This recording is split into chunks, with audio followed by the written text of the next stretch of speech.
Y quiero dar la bienvenida esta mañana a Jorge Arias. Él es director justamente de este Índice de Desarrollo Democrático de Latinoamérica. Bienvenido, don Jorge. Gracias por acompañarnos esta mañana. Buenos días, Carmen. Un gusto estar con ustedes. Gracias por recibirnos también. Pues, don Jorge, no puede dejar uno de preocuparse cuando ve los resultados en esta ocasión, específicamente para Guatemala. Pero para poner en contexto a nuestro público televidente, cuéntenos un poco más cuántos países fueron evaluados y cuál fue el comportamiento general de los mismos en términos de avances o retrocesos. Bien, junto a la Fundación Konrad Adenauer de Alemania, desde el año 2002 venimos midiendo año tras año la evolución del desarrollo democrático en América Latina. Tratamos de objetivar esta cuestión de la democracia, que suelo decir que es como el amor, cada uno la ve según cómo le va en la vida. Y entonces, para tratar de hacer objetivas estas mediciones, trabajamos sobre indicadores estadísticos. Esto centralmente no es una encuesta, no es que consultamos a los ciudadanos la semana pasada y estamos dando estos resultados ahora, sino que tenemos que esperar que los sistemas estadísticos nacionales e internacionales procesen las estadísticas y a partir de esas estadísticas duras evaluamos el comportamiento de 18 países en América Latina. Desde el 2002, como le decía, lo hacemos en base a 4 dimensiones, lo que denominamos democracia de los ciudadanos, o sea, cuál es el clima de derechos y libertades que se vive en cada sociedad, la democracia de las instituciones, cuál es el régimen de calidad institucional y de sistema político que tiene cada uno de los países, la democracia social y humana, o sea, cuánto contribuye la gestión democrática a generar mejores condiciones de vida para los ciudadanos y finalmente, como haríamos en nuestras familias, la democracia económica, cómo están nuestras finanzas, cómo estamos encarando nuestras inversiones, nuestra deuda, cómo estamos parados respecto de lo que viene. En base a eso, con una canasta de alrededor de 40 indicadores, medimos a estos 18 países. No es una medición de corte académico o que comparamos contra todos los países del mundo, nos comparamos entre nosotros. Entonces, por ejemplo, un indicador de desempeño en salud es la mortalidad infantil. El país que tiene la menor mortalidad infantil se lleva el 10. Claro. Los otros países van siendo evaluados proporcionalmente de acuerdo a la referencia de ese 10 en la región. O sea que nos comparamos con nosotros mismos porque queríamos evaluar ¿por qué países tan cercanos, histórica, cultural, geográficamente, como Nicaragua y Costa Rica, por ejemplo, tienen un comportamiento tan diferente? Ahora bien, volviendo a esto, hay algunos países que tuvieron mejoras. Entiendo, este estudio se realiza año con año y tiene ¿cuántos años de llevarse a cabo? 14 años. 14 años. En virtud de eso, hay siempre ciertas dinámicas, ¿no? Algunos mejoran, algunos otros se quedan estancados y otros pues descienden dentro del ranking. Así es. ¿Cuántos mejoraron, cuántos empeoraron en esta ocasión? En realidad es variable la situación año con año. Los países que históricamente han estado en el podio son 3 pequeños países latinoamericanos, lamentablemente. Suelo decir 3 golondrinas que no logran hacer verano en la geografía democrática del subcontinente, porque son Uruguay, Chile y Costa Rica. Lamentablemente las 2 locomotoras de la región, que serían Brasil y México, no son la locomotora alemana para la democracia europea. Estarán como en un ranking medio. Medio bajo, muy afectada fundamentalmente por 2 cuestiones que son centrales a la hora de medir la democracia, que son la violencia, que afecta a libertades y derechos, y la inequidad. La distribución del ingreso, cómo es de lo que se genera en definitiva, cuánto contribuye a generar igualdad al interior de la sociedad. Y en el caso de Guatemala y los países centroamericanos, ¿el resto fuera de Costa Rica? Fuera de Costa Rica, Panamá está con un buen rendimiento en los últimos años, fundamentalmente a partir de la fenomenal inversión que ha significado la ampliación del canal, que inevitablemente ha traído oportunidades económicas y sociales a una parte importante de ese pequeño país. Y esto ha mejorado su posición. Perú es otro país destacable que ha tenido una trayectoria interesante en los últimos años, prácticamente creciente paso a paso, pero siempre en una curva creciente. Guatemala, por el contrario, ha tenido 5 años de pésimo rendimiento. Guatemala nunca había estado entre los mejores países, pero en una escala de 0 a 10 había estado inicialmente en torno a los 4 puntos en el año 2002, en el 2004, en el 2006. y después había bajado, fluctuado entre los 3 y los 4 puntos en aquella etapa. Desde el 2010 para acá viene por debajo de los 3 puntos, en lo que nosotros denominamos la zona de mínimo desarrollo democrático, de riesgo democrático.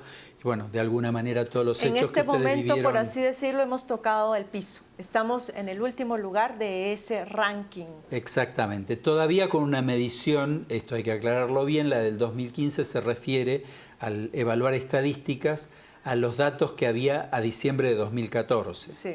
O sea que tenemos un año y un poquito de atraso respecto de esta película, de desfase, porque como le decía, no estamos trabajando con una encuesta, sino con datos duros. Pero bueno, precisamente lo importante es que la democracia no es algo que se genera mágicamente, no es que elegimos un presidente y de la noche a la mañana nos acostamos no democráticos y amanecemos democráticos. Es un proceso social complejo, donde interviene la sociedad, los dirigentes, los ciudadanos, las organizaciones civiles, y se hace ladrillo sobre ladrillo. Si tomamos esto en cuenta, don Jorge, que la democracia se hace ladrillo a ladrillo, hay quienes nos dicen, o será, como se dice, mal de muchos, consuelo de tontos, se nos dice, es que ustedes son una democracia muy joven. Posiblemente, conforme vayan avanzando en el tiempo, eso se va a ir consolidando. Pero estamos hablando de un índice latinoamericano. Aún así, como nosotros, hay muchas otras democracias jóvenes. Sin embargo, seguimos ocupando el último lugar. Me preocupa en particular el hecho que todavía Venezuela está mejor que nosotros, siendo que Venezuela está enfrentando un contexto económico bastante particular y no digamos la agitación política. Claro, de vuelta estábamos midiendo Venezuela a fines de 2014, todavía no había impactado tan plenamente desde el punto de vista económico la crisis del petróleo, los precios internacionales del petróleo como ha pasado en el último año y en este año. Seguramente los índices de Venezuela van a empeorar.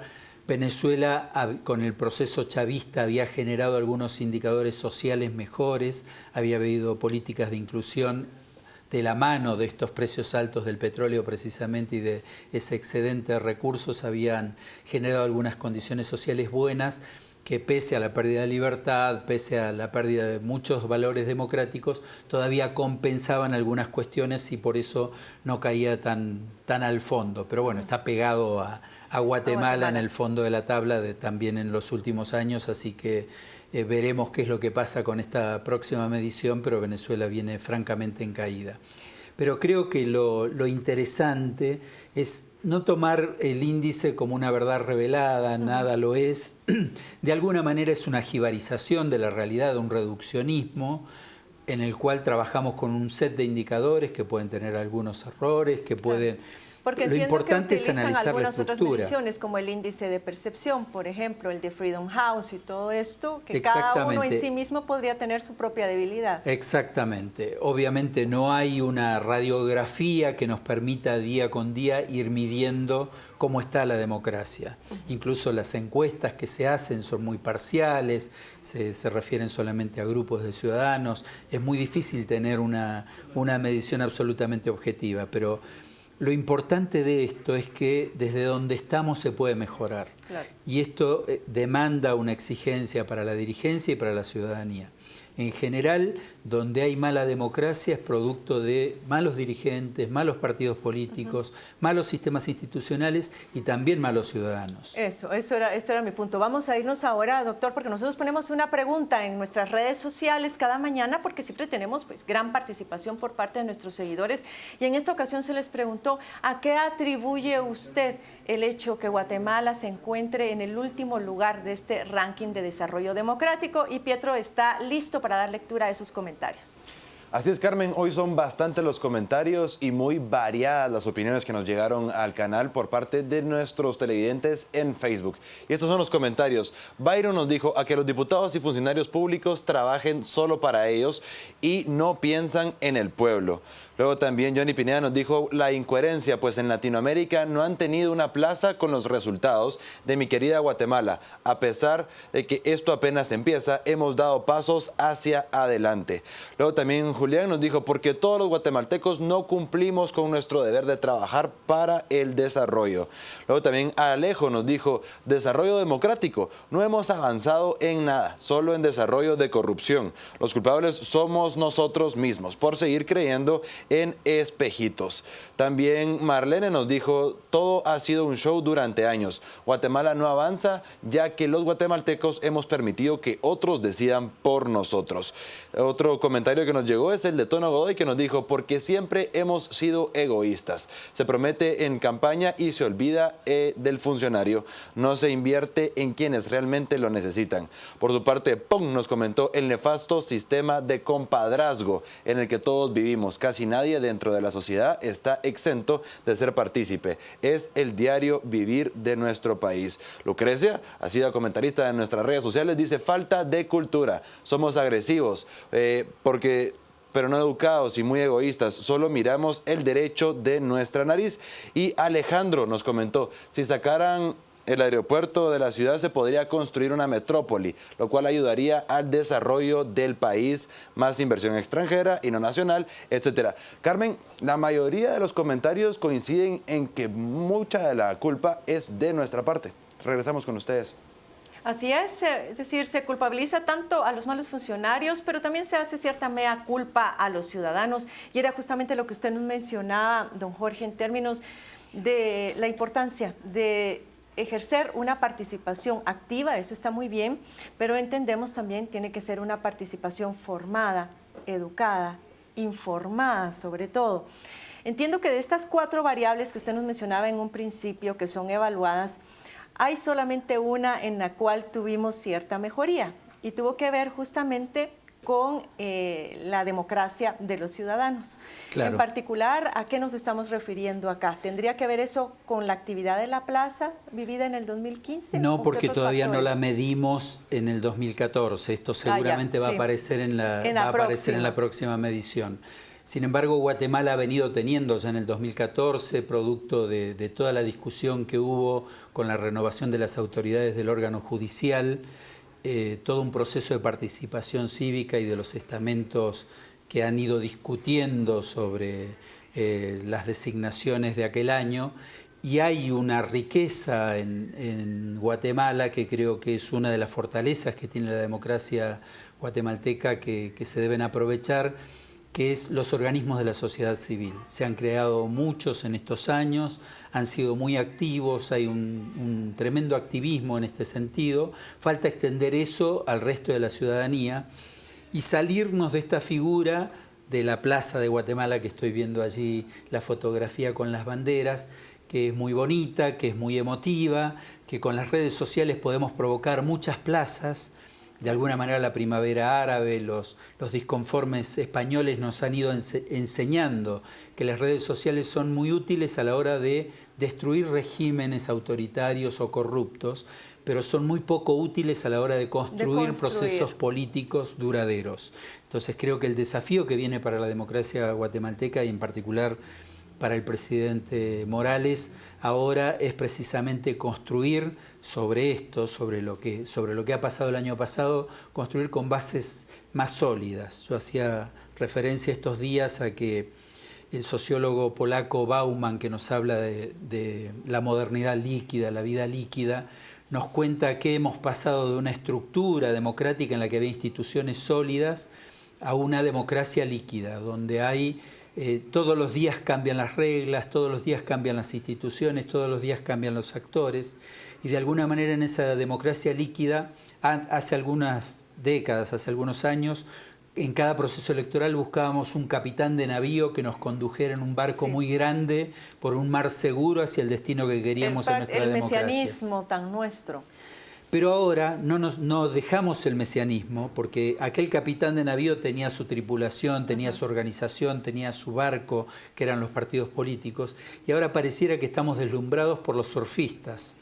O sea, aquellas personas que hacen piruetas venciendo la ola y vencen la siguiente y vencen la siguiente, y entonces los admiramos, los ungimos como líderes hasta que alguna ola los voltea y rápidamente los olvidamos y los reemplazamos por otro surfista que nos demuestra sus habilidades. Me encanta cómo ha planteado usted este ejemplo porque me parece muy ilustrativo Y me lleva al rol de nuestros congresos en Latinoamérica, de nuestros parlamentos. A veces tendemos a pensar que tenemos el peor, pero en este problema de debilidad, de decepción del ciudadano hacia sus representantes es algo que se está generalizando también, doctor. En realidad es de toda América Latina y yo diría que es un fenómeno mundial. En realidad los partidos políticos en el mundo no han entendido las transformaciones de la hora, no han entendido la diversidad de opiniones, la participación diferente que están planteando los ciudadanos, el uso de las nuevas tecnologías.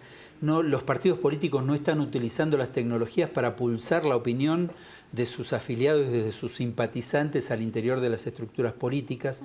Entonces actúan a ciegas, sin brújula, sin saber cuál es la opinión de los representados, cuando hoy la tecnología permite precisamente ir día a día consultando esa opinión. Se han ido quedando rezagados. Se han ido quedando rezagados respecto de los medios de comunicación, de los propios factores de poder empresarios que sí usan las tecnologías en beneficio propio. Doctor, me queda un escaso minuto para que usted pudiera resaltar o lanzar un mensaje final que usted considere particularmente importante esta mañana.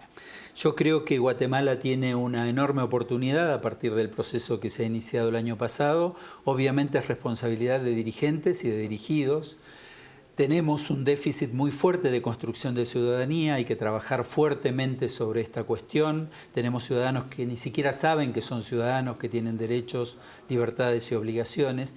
Entonces hay que construir mucho sobre eso, sobre la ciudadanía, generar procesos de participación y de rendición de cuentas que son los que realimentan a dirigentes más honestos, más transparentes y a instituciones más eficaces. Muchas gracias. Mis mejores deseos para la presentación que va a llevar a cabo esta mañana a Jorge Arias en esta ocasión. A nuestro público televidente, usted está interesado en participar y conocer más en detalle el índice. Esta mañana, 8:30 de la mañana en el Hotel Hilton va a estar siendo presentado, así que vamos a liberar ahora a don Jorge para que pueda emprender carrera hacia ese lugar. Muchas gracias y hasta el día de mañana.